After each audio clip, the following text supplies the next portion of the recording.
Find the Thevenin equivalent at terminals AB of the circuit in figure 4.107. তো Thevenin equivalent বের করতে বলছে AB টার্মিনালের এগেনস্টে। আমাদের দেখা যাচ্ছে যে একটা 70 ভোল্টের ভোল্টেজ সোর্স আছে যেটা ইন্ডিপেন্ডেন্ট এবং একটা ডিপেন্ডেন্ট সোর্স আছে 4V নটের।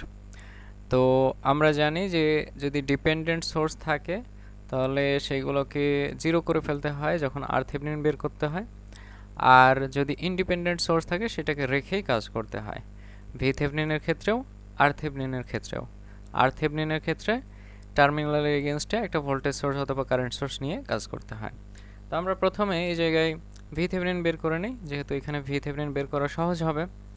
তো ভি থেভনিনের জন্য আমার সার্কিট যেমন আছে অ্যাজ ইট ইজ থাকবে, শুধু টার্মিনাল এ বি এর এগেনস্টে আমার কি করতে হবে, ভি থেভনিন বের করতে হবে। তো ভি থেভনিন বের করার জন্য আমরা দেখতে পাচ্ছি যে এই পয়েন্ট এবং এই পয়েন্ট অর্থাৎ এইটুকুর যে ভোল্টেজ 70 ভোল্ট আর এই ভি নট সেটাই হচ্ছে আমার ভি থেভনিন, অথবা এই 20 কিলো ওহমের এগেনস্টে যে ভোল্টেজ ড্রপ এবং এই 4 ভি নটের এগেনস্টে যে ভোল্টেজ ড্রপ সেটাই হচ্ছে ভি থেভনিন। তো আমরা প্রথমে কারেন্টটা বের করে নিই যাতে আমার এই ভোল্টেজ ড্রপটা বের করা যায়। তো আমরা ধরে নিচ্ছি যে এই জায়গাতে কারেন্ট এরকম সার্কুলেট করতেছে, সেটা হচ্ছে আমার আই নট। তাহলে আমি যদি এই পুরো বড় লুপটাতে আমার কেভিএল চালাই তাহলে এই যে -70 দিয়ে ঢুকতেছে। তো for V Thevenin -70 plus 10 i not, এটা কিন্তু কিলো ওহম, সো আমরা 10 টু দি কিলো ওহম দেওয়া আছে, হ্যাঁ, তো এটা 10 টু দি পাওয়ার 3 দিয়ে গুণ দিয়ে দিলাম, plus 20 I not into 10 to the power 3 plus 4 V naught equal to 0।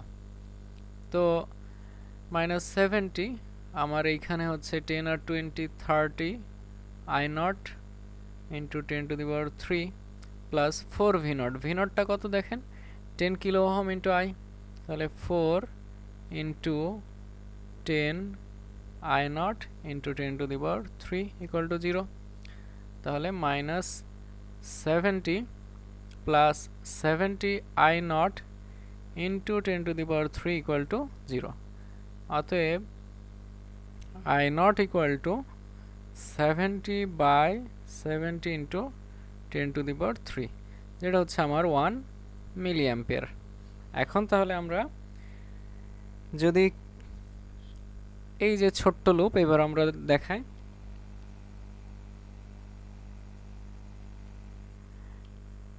এইখানে হচ্ছে আমার প্লাস, এটা হচ্ছে মাইনাস, এটা হচ্ছে ভি থেভনিন।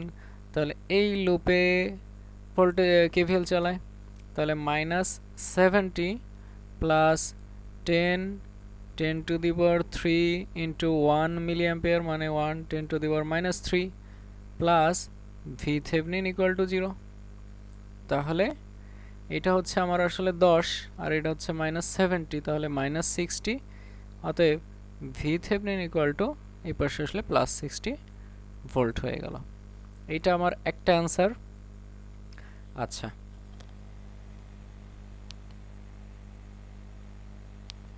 এখন দেখেন আর থেভনিন বের করতে হবে। তো আর থেভনিন বের করার জন্য আমার এই ভোল্টেজ সোর্সটা যথারীতি কি হয়ে যাবে, শর্ট হয়ে যাবে সুন্দরভাবে। তাহলে এইটা হচ্ছে আসলে 0 ভোল্ট, তো এটা নাই। আচ্ছা, এইখানে আমরা এখন এই বি টার্মিনালে একটা কি লাগাবো, কারেন্ট সোর্স অথবা ভোল্টেজ সোর্স, যেটা আমার নন একটা ভ্যালু বসাই দিব। আমরা সাধারণত 1 ভোল্ট বা 1 অ্যাম্পিয়ার নিয়ে নেই, তো এই 1 ভোল্টের একটা ভোল্টেজ সোর্স নিলাম। এখন আমাকে যে কাজটা করতে হবে, এখান থেকে আসলে কতটুকু কারেন্ট বের হচ্ছে সেইটা আমাকে বের করতে হবে। তাহলে এখানে যদি আমি I1 কারেন্ট ধরি বের হচ্ছে, তাহলে এই I1 কারেন্টটা এদিক দিয়ে যাচ্ছে I2 হিসেবে, আর এই দিক দিয়ে কিছু যাবে I3 হিসেবে। তো আমার কাজ হচ্ছে জাস্ট ওইটা বের করা। এখন খেয়াল করেন যে আমার যেহেতু এইটা 1 ভোল্ট আর এইটা হচ্ছে 10 কিলো ওহম, তাই এই I3 তো আমি বের করে ফেলতে পারবো আরামসে। এই i3টা কত আসবে? i3 equal to 1/10 kilo ohm. তো 1/1 কিলো মানে 10 to the power minus 3, তো 10 to the power minus 4 ampere বা 0.1 মিলি অ্যাম্পিয়ার আসলো। আচ্ছা, এরপরে এই 1 ভোল্ট হচ্ছে এই পুরোটার এগেনস্টার ভোল্টেজ, সেটাও আমরা একটা কেভিএল চালাইতে পারি। তাহলে এটা -1 ভোল্ট, এইদিকে হচ্ছে আমার i2 × 20, তো -1 ভোল্ট প্লাস 20 i2, এটা কিন্তু 10 to the power 3 নিতে হবে। আচ্ছা, প্লাস 4 v0, এই যে 4 v0, তো v0টা কি? এই 10 কিলো ওহমের এগেনস্টে i3 এর যে ড্রপটা সেটা। তো আবার v0টা কত?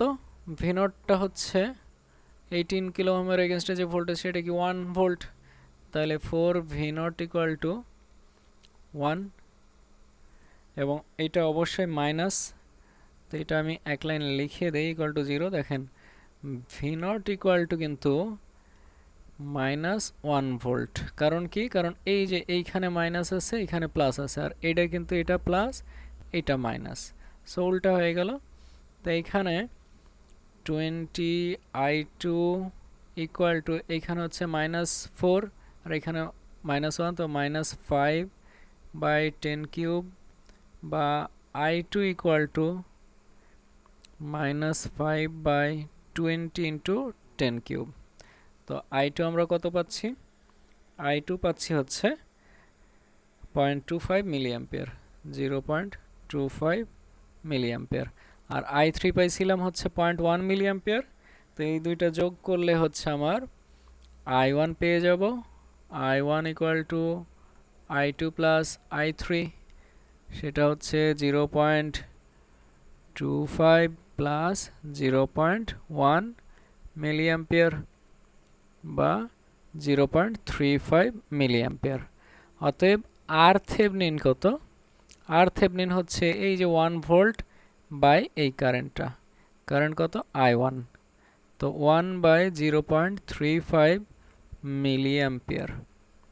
তাহলে এইটা হচ্ছে আমার ওহম আসবে হচ্ছে 2.857, 2.857 কিলো ওহম। তাহলে এইটা হচ্ছে আমার আরেকটা অ্যান্সার। আমরা থেভনিন ইকুইভ্যালেন্ট টার্মিনাল বের করে ফেলছি, এখন জাস্ট সার্কিটটা ড্র করলেই কাজ শেষ। তো সার্কিটটা কেমন হবে? এই হচ্ছে আমার থেভনিন ভোল্টেজ ভি থেভনিন, এই হচ্ছে আর থেভনিন, মানগুলো লিখলাম না। আচ্ছা, এর সাথে দেখেন এই টার্মিনালের এগেনস্টে আমার যে যে জিনিসপত্র ছিল সেগুলো থাক, এই হচ্ছে আমার ভি থেভনিন এবং আর থেভনিন বের হয়ে গেল।